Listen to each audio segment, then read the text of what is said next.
Hello and welcome.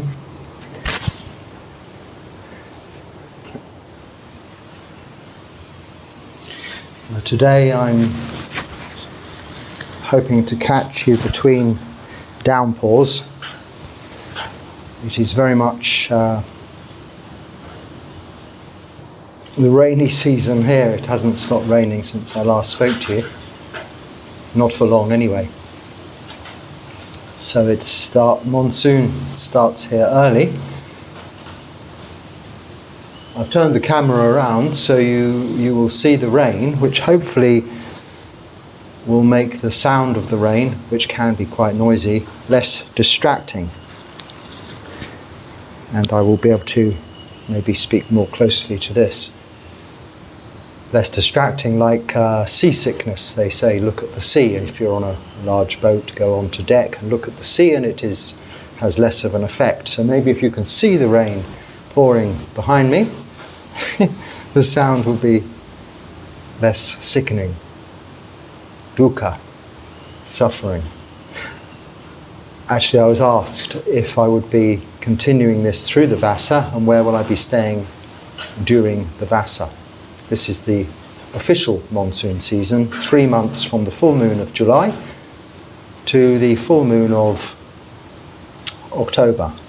August, September, October. Yes, 3 months where we have to stay in one place.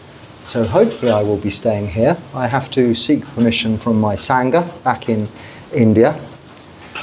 Yes, I will continue making these talks like this, as in fact I started this in December, the Vassa, the monsoon retreat time of 2022, when I was staying in a place in South India called Tumkur, and I had a nice vihara there. But about 2/3 of the way through the Vassa, being still a very new monk, as I still am, I was going a little crazy, started fiddling around, and by mistake started making these talks. So I'm now, 18 months or so later, still doing that, because I find it useful for my practice, and it seems that people viewing find it useful also. It began then, and then in 2023, Vassa, I was in Ketohili, again in South India. A little less rain, but more than in Tumkur, where there wasn't much at all. And I continued through that time. And now, this coming Vassa, I hope to be here. So I will continue with a little experimentation, because, of course, if you can't hear me, it's difficult, and I don't want to be continually fighting against the elements to find an opportunity good to speak to you. I need to create a setup, as I'm trying within this kuti, that I can talk to you anytime when convenient to me, and not have to wait for gaps in the weather when it might then interfere with my ordinary routine. But yes, I certainly endeavour to continue with these talks wherever I might be. Rain permitting, I'll continue now. Well, whether or not it rains, I won't know until I've finished, and your feedback whether the sound is okay or not anyway. I'll get on quickly. We'll start with the comments and questions I've received, and see where we go from there. Thank you for making, thank you, yes, let me find the question. I appreciate all your comments, but I don't read all of those out. I'm looking for the questions, really. I have a doubt about non-veg food in Buddhism. So in India they say non-veg, as opposed to in the West we say vegetarian. Kind of the other way round, but means the same thing. So people who eat meat are non-veg people. They don't usually say vegetarians, because actually I think the non-veg, the meat eaters, are the exception to the rule, whereas in the West, vegetarians are the exception to the rule. So in the West, we have a word for vegetarians. In India, they have a word for people who eat meat. They have non-veg restaurants, for instance, non-veg menus, whereas we have vegetarian restaurants, vegetarian menus. You have doubts about that in Buddhism. Is it allowed in all sects of Buddhism? Also, is it true that the Buddha ate pork meat and died? Well, it is not. Each tradition, different traditions, schools of Buddhism have different rules on eating habits, not just pertaining to meat, but even things like garlic, onions, leeks, varieties of that kind of vegetable are prohibited also, for one reason or another, culturally influenced from the time of the Buddha. As far as the Vinaya is concerned, and as far as anything I talk about is concerned, it's based on the Vinaya, the teachings of the Buddha during his lifetime, how he guided us to live as monks, nuns, laymen and laywomen. In terms of the precepts, you can eat what you like, but you cannot kill. You cannot go and kill your food and eat it, meat-wise, or indeed it's prohibited for monks to even ask for that to be done. However, we can eat anything, with the exception of a few very unlikely rare items. We can eat anything that is put in our bowl. For example, those few items are snake, human and lion. Well, that's not likely to be offered on alms round. But if someone puts fish or pork in our bowl, then we don't refuse it, but we can, as I do, being vegetarian, in fact vegan really, because I don't eat dairy products or eggs either, but only through choice, not because I'm a monk. We can eat it according to the Vinaya. There are no rules, but subsequent schools of Buddhism have developed their own culturally influenced bylaws to this, additions. So some schools may be fully vegetarian. Many monasteries are fully vegetarian. It makes a lot of sense, it's more practical.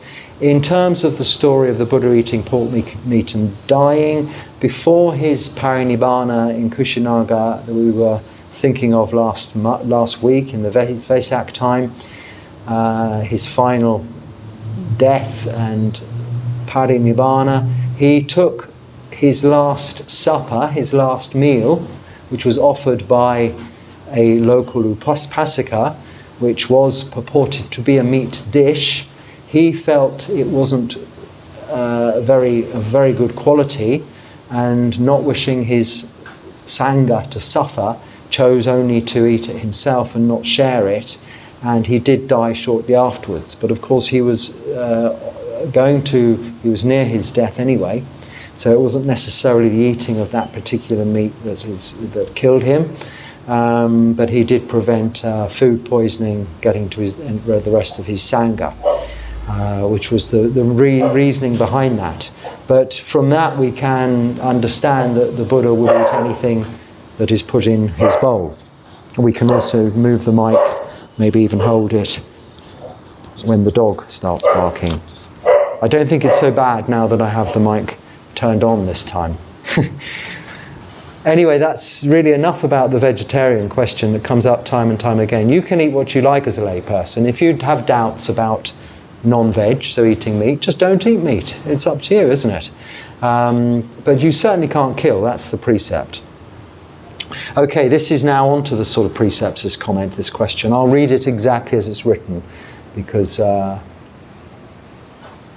let's see if I can work out how to see it properly. Isn't it kinda harsh to get disrobed for making a mistake? I can understand someone would get kicked out from, I think, for killing someone, but getting disrobed for masturbating isn't making mistakes in human nature, and even when you are a monk.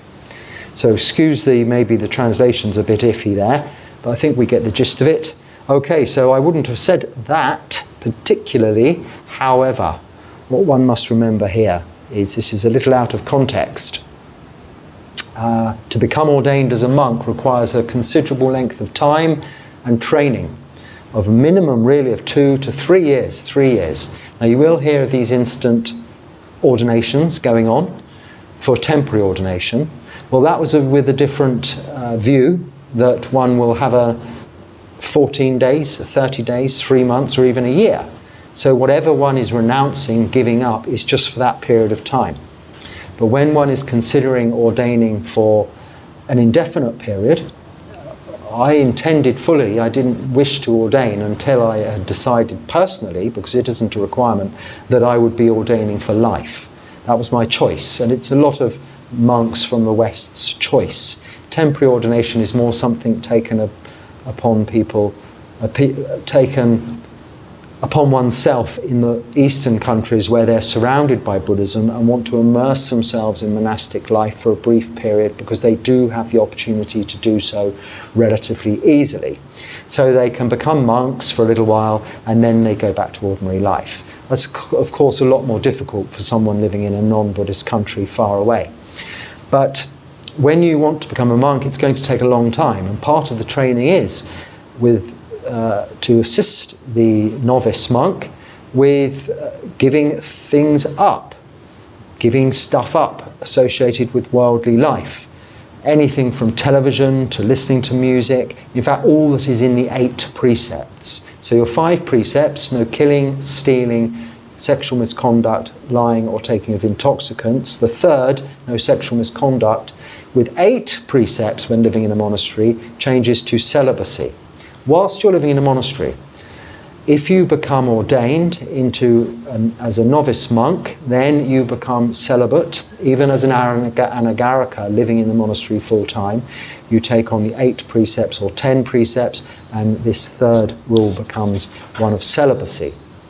Of course, you're not going to take on full ordination as a bhikkhu, and therefore the full renunciation that requires for some time to come. You will be guided, you will be trained, and you will get used to having let go of those usual habits one would have had in worldly life in order to live a more pure monastic life. So let's just define this absolutely clearly. Monks and nuns are celibate. Monastic life is a celibate life. Like in the Catholic Church, priests and their monastics are celibate.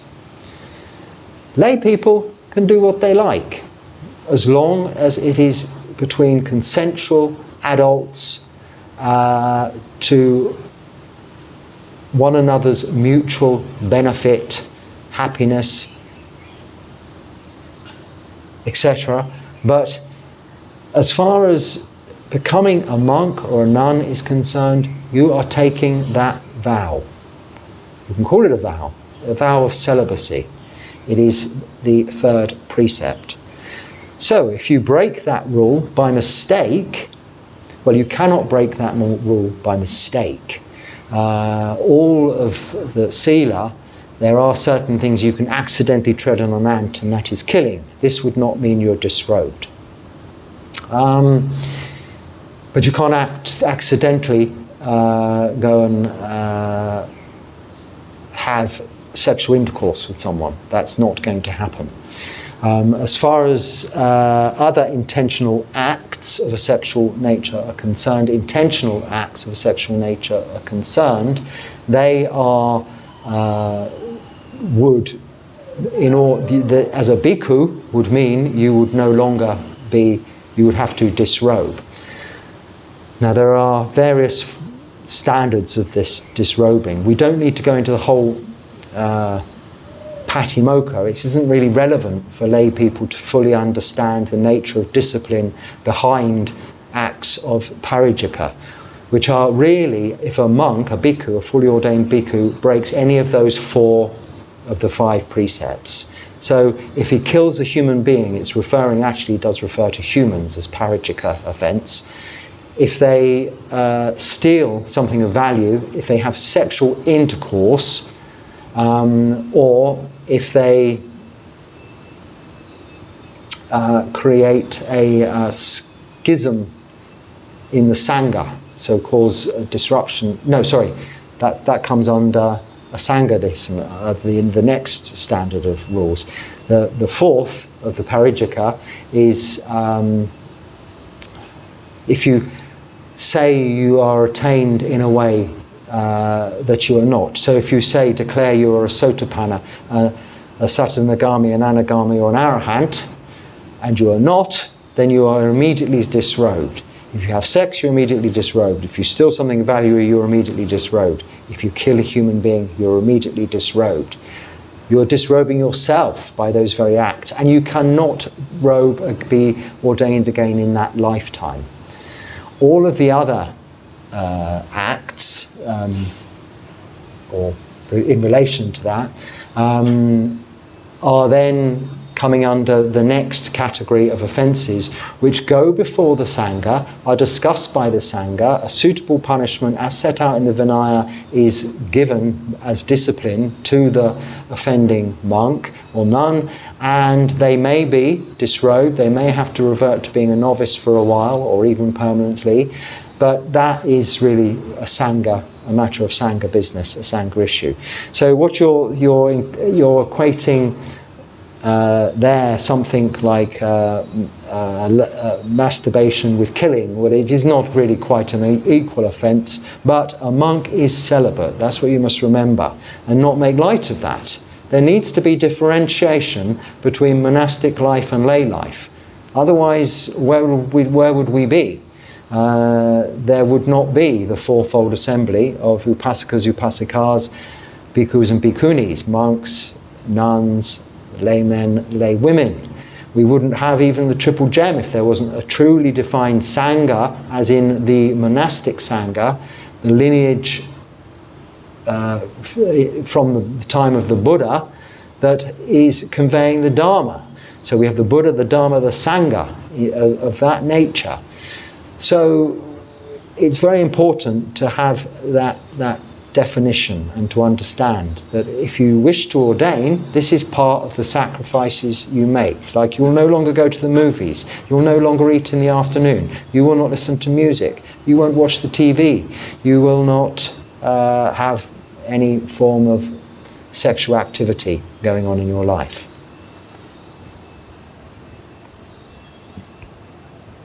I hope I've not dwelled too long on that one. This is a bit difficult really sometimes, because the rules in the Patimokkha of that, at that level, one would hope after all of the training you've had, it would not be an issue, would not be a problem. This is the point. So you're not having to ordain to become a monk, you're doing it out of choice with the full knowledge and understanding of what you're doing. It's not like having to go to a certain school to learn to get a physics degree or something like that, and they have certain rules that you have to just abide by to do that physics degree. It's not like that, is it? You're taking a whole life, you're changing everything, you're renouncing household life for monastic life.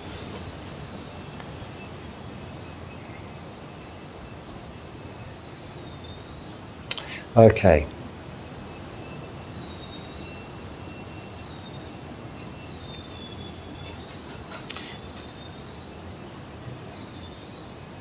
So what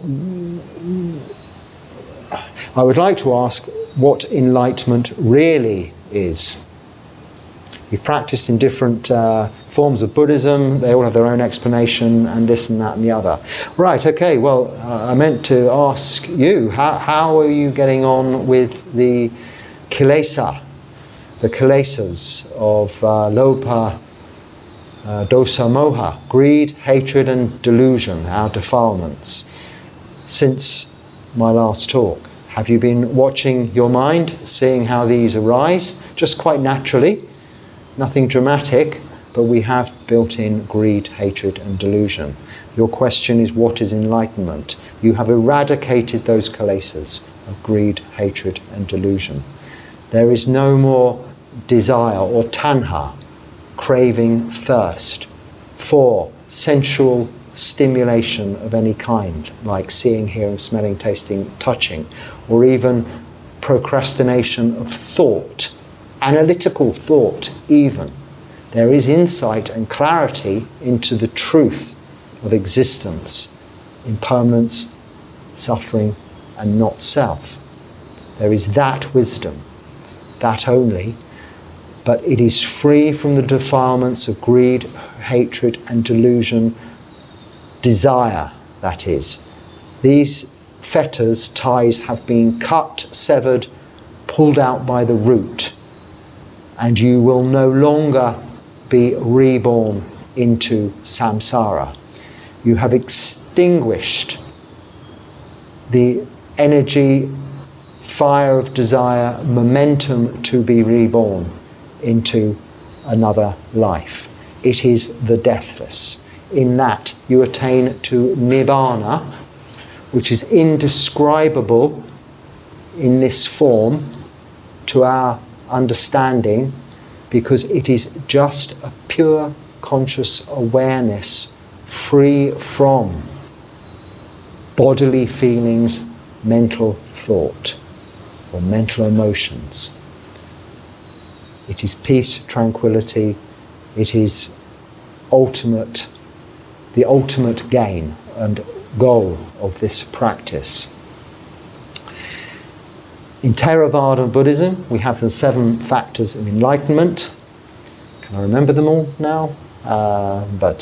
Tranquility, peace, calm, samadhi, meditation, mindfulness, concentration, so focused attention. Equanimity is a big one. Equanimity is the 4th of the 4 Brahma Viharas. So you have compassion, you have loving kindness, metta, compassion, karuna.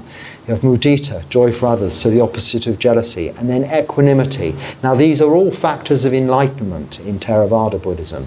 But essentially what Theravada Buddhism is, and what all schools of Buddhism are describing in their very many different forms, and lengthy forms sometimes, is the eradication of those kilesas.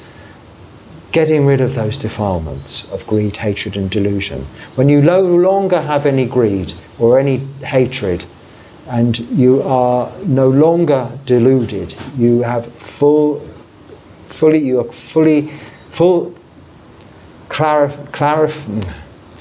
you can see clearly the characteristics of existence, anicca, dukkha, anatta, impermanence, unsatisfactoriness, and not self. All things being out of your control. And this persona, this body, is not yours. This is the eradication of those defilements, and this is enlightenment. But we do have stages leading towards this as we slowly erode. So when I ask you, how are your kilesas, how are you getting on with those 3 words we talked about last time, I don't expect them to have been gone, and because that would be very difficult indeed, and you would be already enlightened and have no need to be listening or watching or doing what you're doing now. But we should be making inroads to slowly erode, gradually reduce greed, gradually reduce hatred or just disliking, and gradually to increase clarity and reduce delusion. It's a slow path, but it's a progressive path, because along that path we develop wisdom, which is understanding which cannot be unknown. Whilst intellectual facts can be forgotten, certain aspects of our knowledge and things we learn become part of us, become instinctual. So you might forget something you've learned from a book that you can recite fully. I know monks who can recite the Dhammapada from beginning to end in Pali, in their own mother tongue, in Hindi and in English, and can do that very proficiently. But this information, this kind of learning can be forgotten. But say you learn to swim, you learn to walk, you learn to talk, these things are less easily forgotten. This kind of learning, this kind of knowledge is less easily lost. It isn't permanent, because of course you get old, you get sick, you die. But it is there, it becomes built into you as in this form for this lifetime. So when you get the understanding of the 4 Noble Truths from following the Noble Eightfold Path and the characteristics of existence, it becomes deeply ingrained within you and unable to be forgotten. Like your language, or walking, or talking, or swimming, or something like that. So really this is the end of suffering. This is what enlightenment is. Someone's getting blamed for something at work that they did not do, and want to abide by right speech. How do I be honest while keeping right speech during a confrontation? So use the 5 factors, if I can remember them, of how to really exercise right speech. The third of the Noble Eightfold Path is right speech, and I'm glad you bring it once again to our attention for a point to discuss, because it is one of the most difficult parts of the Noble Eightfold Path to deal with. I personally struggle with this one and would rather never have to have a conversation with anyone again, because then I cannot fall foul of the third of any of the precepts or the practice of right speech in the Noble Eightfold Path. But of course one has to communicate in society, and it is necessary. So we ask ourselves, we say, we speak, we remind ourselves of these 5 things. We have 5 fingers, so it's easy to hopefully remember that firstly, before we speak, so you have, let's say you've been accused, you're going to have a discussion about what it is you've been accused of. If there's confrontation, say, please, can I just step away from a moment and have a break, make an excuse, go to the toilet or something like that, and then come back. But preferably, we schedule this conversation. We make this conversation timely. This is the first condition. Make sure it is the right time.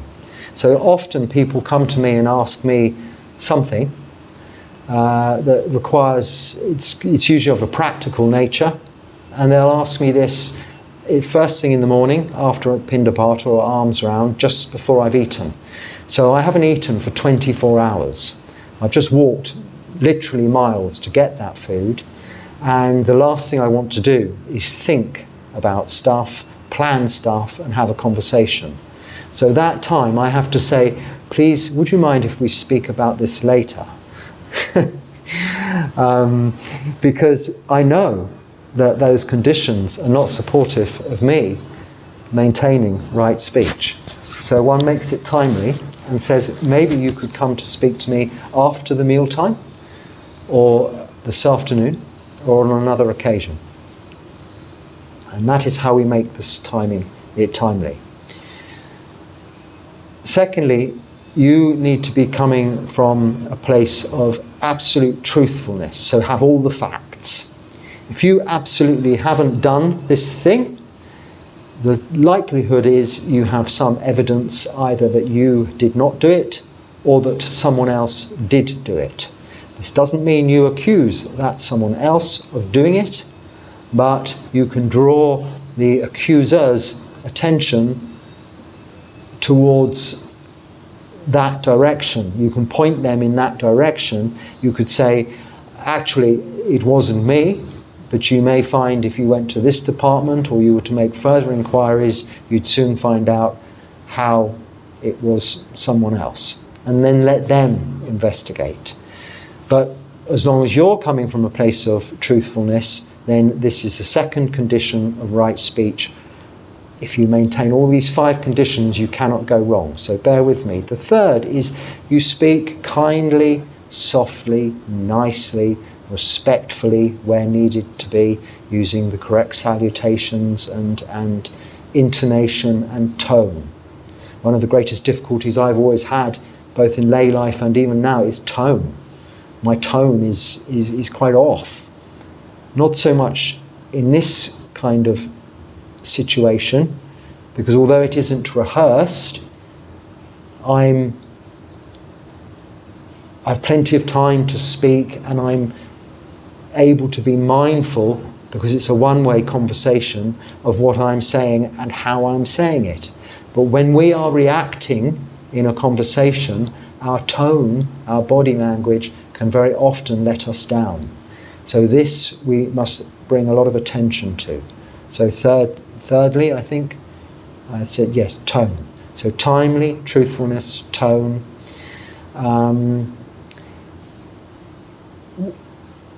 This doesn't really apply to your particular situation, but generally speaking with right speech, whatever it is you're saying must be useful.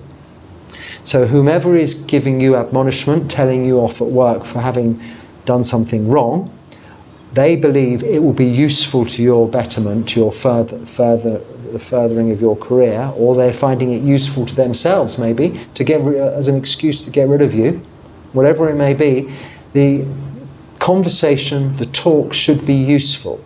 Avoiding sampapalapa, that is useless speech. So there's no point referring to the weather when having this serious conversation. It is irrelevant. Maybe break the ice. Hello, how are you today? How's the wife? How's the children? Isn't it a nice day? Then put that aside and get on with the facts that need to be discussed. So useful.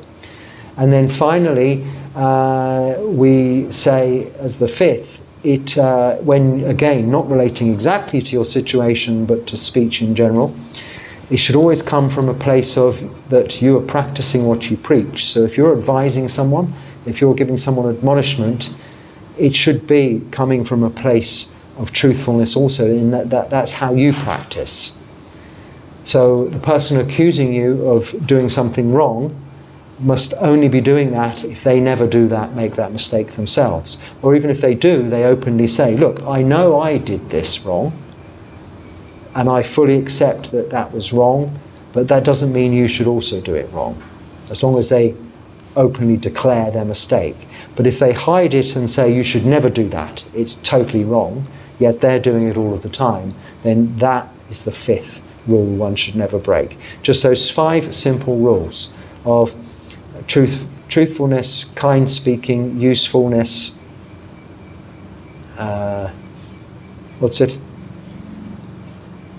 timeliness, truthfulness, speaking nicely, usefully, and from a place of the way you behave yourself. So really the first 3 apply with your situation. Bear those things in mind. Sit and actually just listen.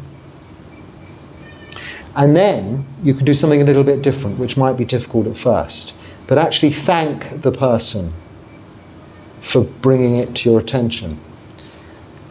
Now, it doesn't mean false or fake gratitude. Be honest. You are grateful that they are opening up their thoughts, their mind. They're letting you in to their thought process. So have gratitude for that. Someone says, actually, I'm fed up with you. You're always doing this the wrong way. It's causing us immense distress.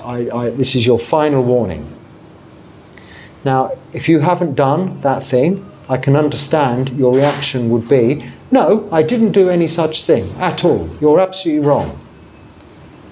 Whereas if you were to say, that will only create argument, confrontation.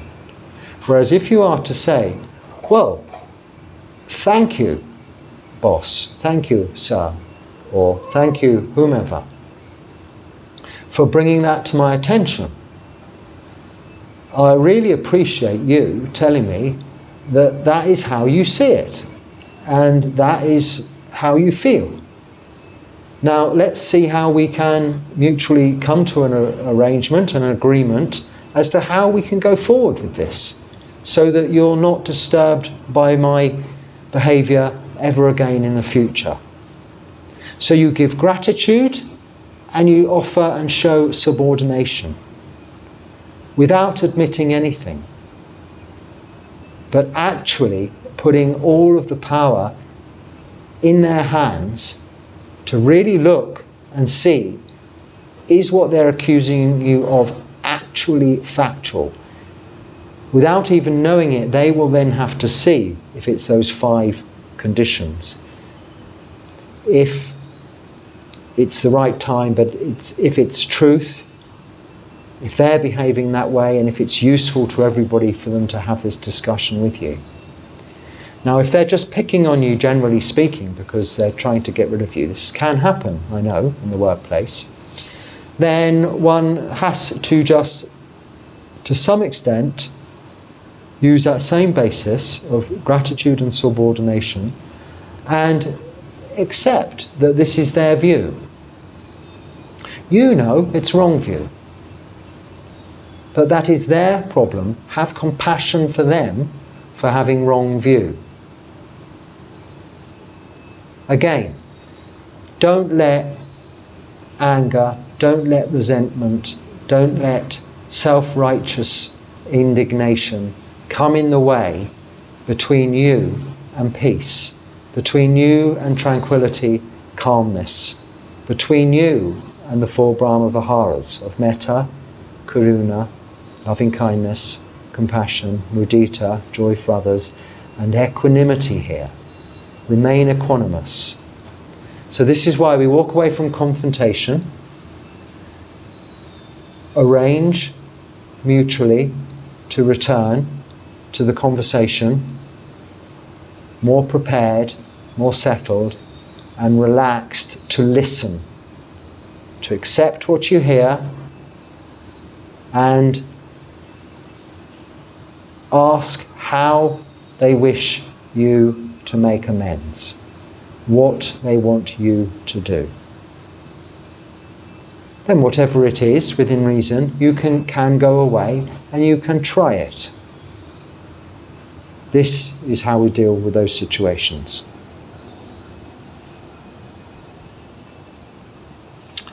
Okay. So this cat's joined me.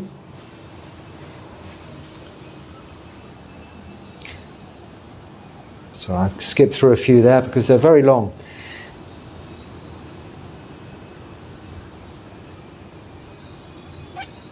Someone asking me about psychosis and schizophrenia. Someone suffering from psychosis and schizophrenia, would caffeine and nicotine be considered intoxicants because they have psychosis triggers? Yeah, I don't know. I'm not a medical doctor or psychiatrist. Whether or not caffeine or nicotine has bad effects on those conditions, I couldn't answer that question, I'm afraid, so I don't know. But for someone of stable mental health, physical health, caffeine and nicotine are not intoxicants, they're stimulants. But I can fully appreciate that they would have ill effects on some people with certain conditions. For instance, some people may get migraines, just very bad headaches, migraines through drinking coffee or tea or caffeine or something like that.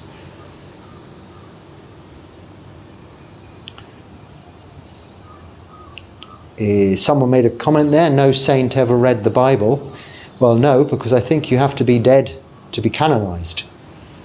Made a saint in the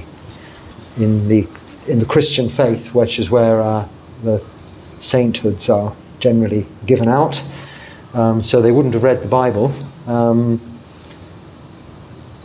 But I'm not sure really the point of that. Right, okay, so question. Does the Dharma ever elaborate about a principle similar to what we call hedonic treadmill? Yes, I'm not sure what hedonic treadmill is, but it sounds to me like that's samsara.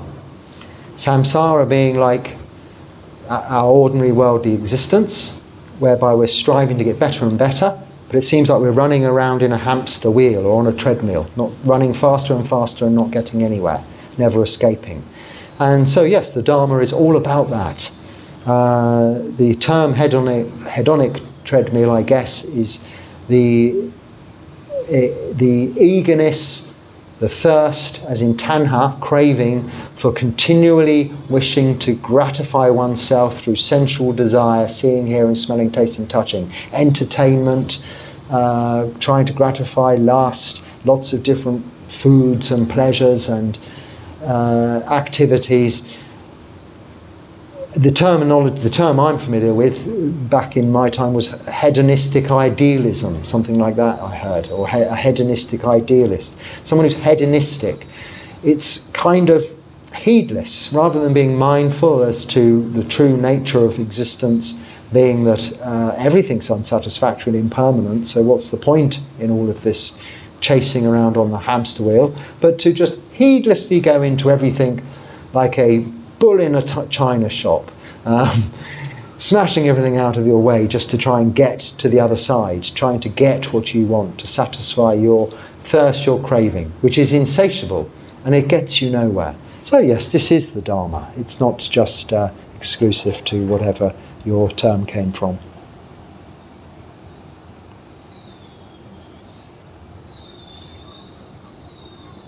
Someone a bit tired after work, very difficult to meditate.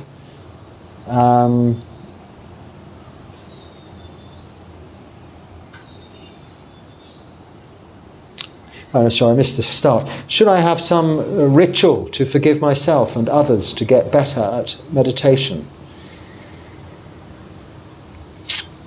You don't need a ritual. I think just have compassion, both for yourself and for others. People make mistakes. You make mistakes. I make mistakes. We all make mistakes. Don't punish yourself. The mistake has been made. It cannot be undone. Apologize where necessary or where appropriate to do so, and determine not to make that mistake again. Hopefully you have learned through making that mistake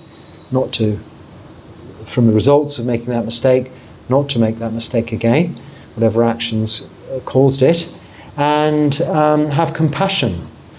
If other people continue to repeat making that mistake, have compassion for their kilesas, their defilements, their delusion, moha, that they cannot become wise, they have no wisdom. Have compassion for that, and loving kindness, and offer to assist, offer to help in any way you can.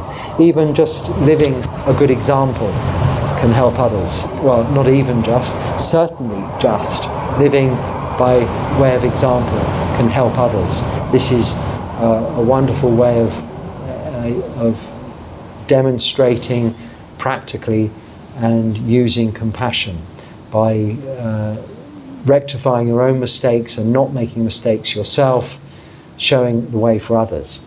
And then after work you're very tired and you fall asleep. Well, get enough sleep. Make sure you have enough rest and enough sleep, and don't meditate after eating.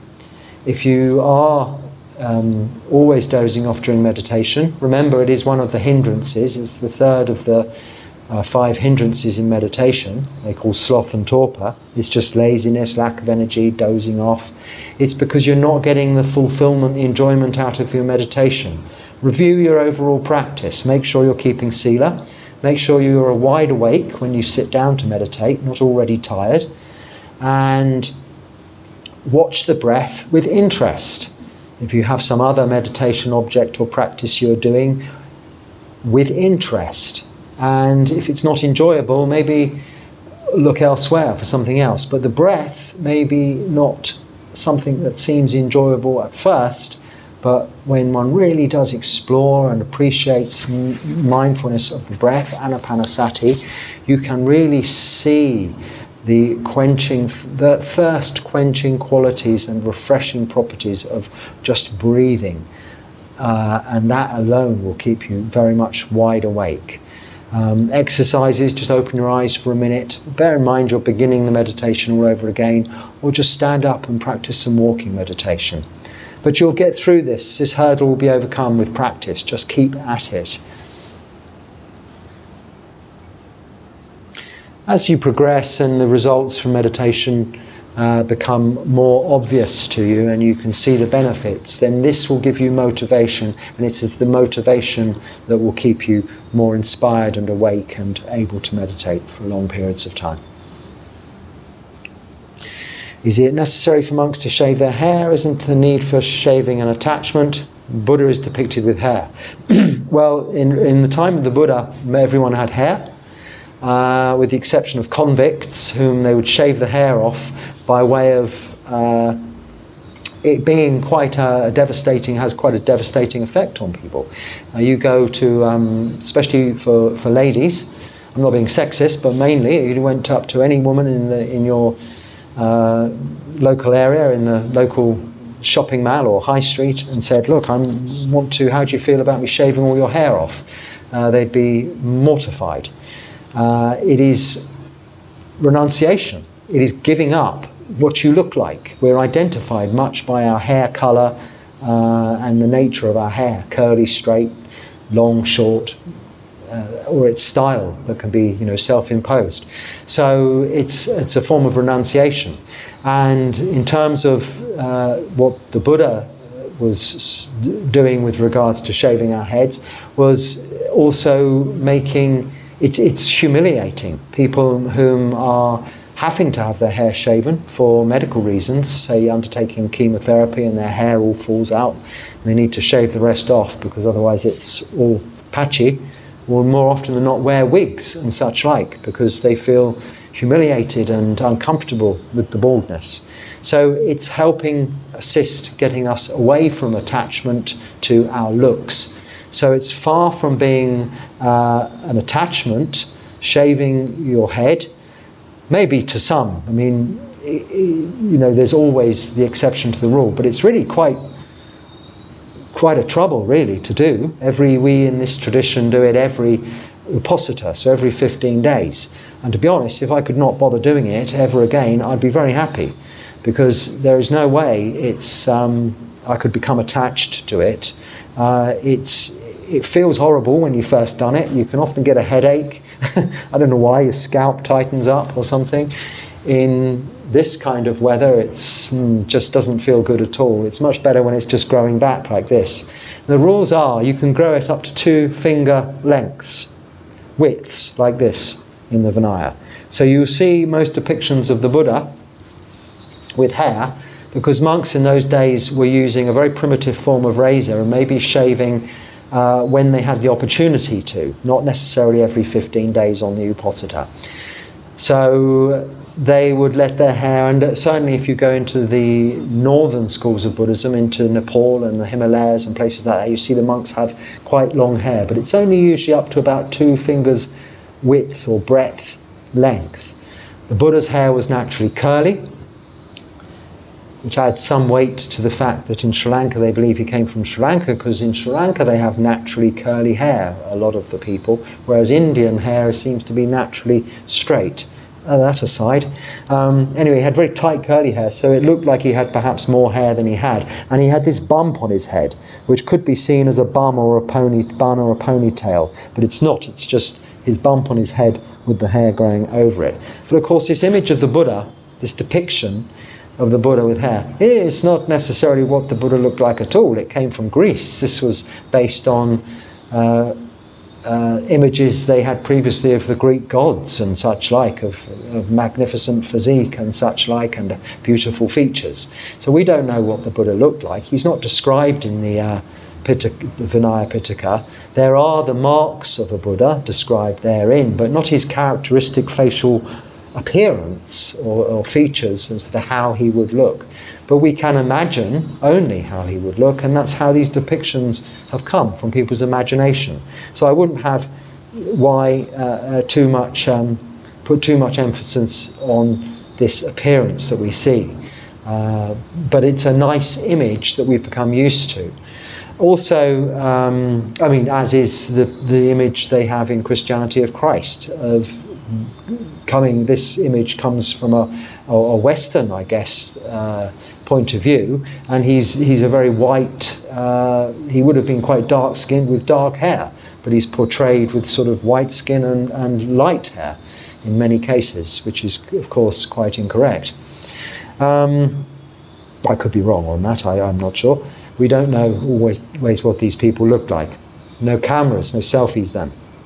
But is it necessary for monks to shave their hair? Yes, it certainly is a sign of renunciation, humility, and it is part of giving up our identity. And within the Vinaya, we must keep it to this length minimum of this width. Living like this in conditions which aren't always that comfortable. I've got at the moment bitten ankles from not mosquitoes. I get many mosquito bites, but they don't cause any problems. But on my ankles, some very bad bites, which have come from the fleas from this little friend, I think. Ticks or fleas.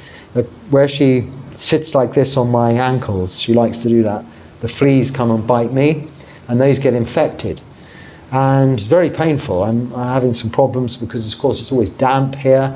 They're getting reinfected, the wounds, and I'm putting iodine on them. This is how I got through it in previous monsoon times, and drying them up as best I can. But if you imagine, if you had long hair, these fleas would go in your hair. It'd be very difficult to deal with lice, ticks, fleas, even mosquitoes might be some problems if you had hair. So from a practical point of view, just shaving your head is very, very sensible. When I lived, before I was a monk, outside in the UK, even in the winter, it was still more practical to have my head shaved because I was never having to worry about washing my hair, or it's much easier to keep clean. Hair would become very smelly, wouldn't it, if you didn't wash it every day?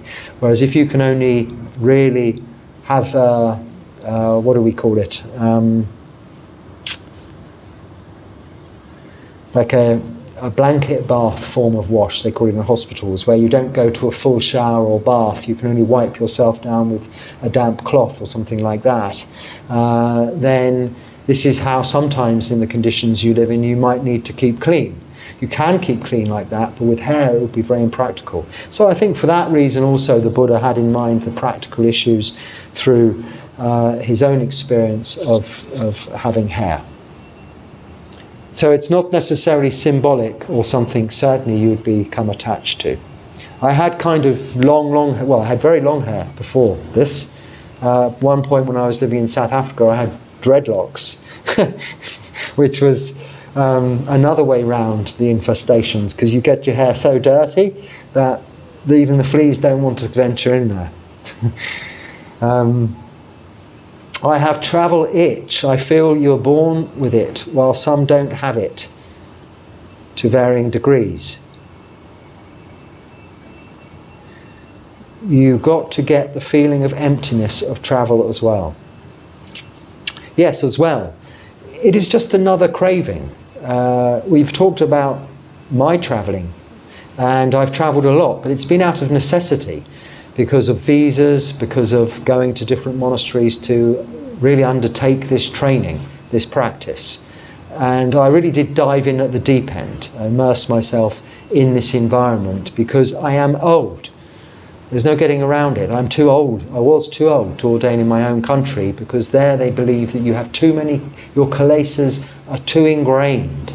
You're an old dog, you cannot be taught new tricks, you cannot teach your grandmother to suck eggs and all of these things. But if you really do go at it hammer and tongs, really harshly, it's perhaps not the most advisable way to practice. If you're younger, then take time, go to a monastery in your own country, take the experience of the senior monks, they have to offer, and learn slowly and gradually and develop your wisdom this way. But when you're getting on in life, you have a lot less time to fulfill your goal to become free from suffering in this lifetime. So having renounced everything, I immerse myself as fully as possible in other countries. And then that did necessitate to some degree quite a bit of travel afterwards. I hopefully have now managed to settle in this one place. Not only is it ideal, and I'm nicely well supported here, I feel they want me to be here. I'm useful to them as they are to me. I mean, useful in the very nicest sense of the word. They like to see me on Pindapat, and I like to be fed every day on Pindapat. It is a mutually beneficial, interdependent relationship between monk and lay people, which is how the Buddha actually designed and envisaged this life, this monastic life. So this travel itch, unless it's for that kind of chanda, which is wholesome desire, for deeper learning and understanding, if it's just to see another mountain, another tourist spot, another temple even, another country, another food, cuisine, another language, swim in a different sea, then that's just the same as any other sensual desire. It's just like watching another movie on TV or listening to another musical track or whatever you call them. So one identifies it as unwholesome or just desire, and sees the emptiness in that you will only add fuel to the fire of desire by trying to satisfy what is insatiable, just like any other. Personally, I mean, in all my travels, people say, "Oh, did you see this? Have you been here? Have you been there?" I never go to any tourist attractions or places or see anything. I haven't been to the main tourist holy sites even here in this country. It's not because I'm not interested. I've just no need to do so. I've come here to practice sila, samadhi, panya, or bhavana, mental development, meditation. This is a conducive place for me to do that. I don't need to be looking at all of the different beautiful temples which are there to inspire everybody that comes to see them, and that's why they're wonderful things to have in a country such as this, and it's a beautiful place to visit. But for me, I've already been inspired and made that decision. I now just stay within these four walls and just go on my Pindapat and practice my meditation. And this is what I was doing in Thailand for all those years also. I went to nowhere. I didn't even go to Chiang Mai. It didn't matter. I didn't need to. My teachers were there in the monastery. I was learning from them and from my own kilesas, working on those within my own body and looking at my own mind. I'm not traveling for travel's sake. I don't need to look at the brochures. If I wanted to see something like that, one could look at the brochures or on Google or something. But one should just see travel, yes, as just another craving. I think I'm probably, I've been talking for quite some time. And should really draw this to a close now. And continue tomorrow. It didn't rain, but I'll maybe just, as I have one, put a video on here too of the rain so that my skills are such that I can't put the two together. But I did try to put the two together by sitting this way round today so that at least you could see what the noise, the distraction in the background was behind me. Also, I'm avoiding a wet patch where I normally sit, where the roof leaks a little bit in different places depending on the way the wind is blowing. This is anicca. It's not really so much dukkha, I'm used to it. I'm dabbing the iodine on my feet. I've been offered and given many Ayurvedic herbal options also, but I must admit I have trouble with anything other than iodine, because the advantage of iodine is, apart from it's a very basic and good antiseptic for healing wounds, it dries quite quickly and you don't need to cover it up. You can then get on and sit and meditate. Some of the gunk people have been offering me in jars that you're supposed to spread all over the wounds. I'm really no idea. I was trying to demonstrate to someone this morning. I don't think he understood. He's an Ayurvedic doctor, that I cannot apply heaps of mashed up rice and coconut juice to my ankles, because if I mash all this, basically what looks like the contents of my alms bowl, Pindapata in the morning, all over my legs, how will I sit to meditate without getting all of this gunk all over my robes, which would then require washing and then take 3 days to just dry. But he couldn't really get the point where this is the problem with language barriers for these simple matters. But we smiled and laughed, and I showed him my bottle of iodine, which probably he found quite offensive, but nevertheless, at least he knows I have something there to help any of these wounds heal. And for now, that's the only thing that I can, it's what worked before in the past. I hope there is something of use there in what I've talked about today. If I haven't got to your question yet, I will be getting to it. I will have replied to you directly to that effect, and over the course of the next few days, hopefully get round to going through all of your comments and talking about your questions further. So I hope there's something useful there. If so, please use it. If not, just let it go and don't let it bother you. In the meantime, thank you for watching. Be happy and stay well. Sukhi Hotu. Now look, this poor little cat, how do I get up without waking you? See, she's so happy.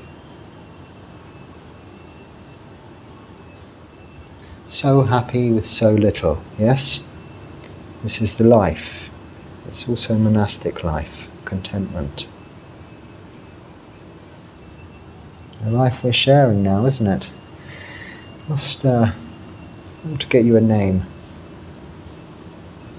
Okay, I'm sorry. This is the... That's alright, you can go back now. Oh,